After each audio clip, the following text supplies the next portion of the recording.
Objet numéro SCP-111. Classe sûre. Niveau de menace, vert. Procédure de confinement spécial.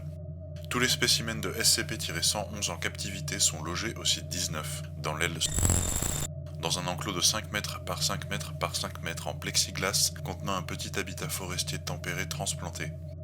La température de l'habitat est maintenue à 30 degrés. Un repas doit être donné une fois par semaine par le personnel en plaçant 3 laitues iceberg dans la chambre de confinement. L'eau doit être dispensée par un système de brumisateur automatique régulant le niveau d'humidité à 50%, à la fois pour procurer de l'eau à SCP-111 et pour prévenir les incendies. Dans le cas où des spécimens de SCP-111 se reproduiraient, le personnel doit collecter tous les œufs et les apporter à l'aile de recherche biologique afin qu'ils soient congelés. Description. SCP-111 est une espèce apparemment artificielle d'invertébrés ressemblant vaguement à des escargots.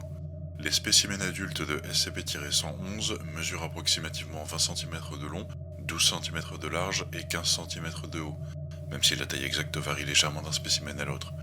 Les spécimens de SCP-111 se distinguent des escargots ordinaires par leur métabolisme à sang chaud, leurs yeux complexes, leurs petites cornes constituées de tentacules cartilagineux, leur apparente intelligence augmentée, le personnel est incité à lire le rapport d'expérience pour en avoir un exemple, et leur structure vertébrée complexe formant une mâchoire.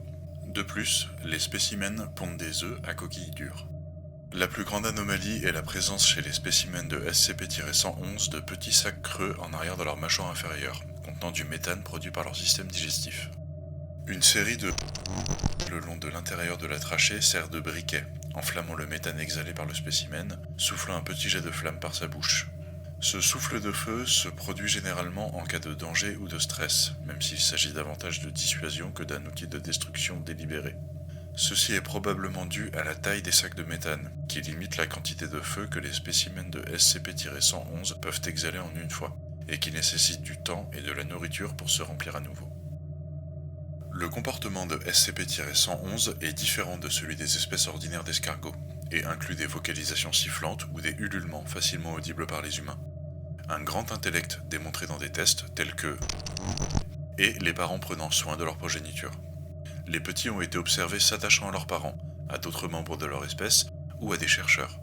Il est supposé qu'il s'agit d'un comportement délibéré, comme stipulé dans le document 111-A, qui sous-entend que les petits s'attachent à leur propriétaire. Historique. Un paquet contenant 12 œufs de SCP-111 et le document 111-A fut envoyé à une organisation servant de façade à la Fondation. La force d'intervention mobile Alpha 4 a été incapable de localiser l'expéditeur du paquet.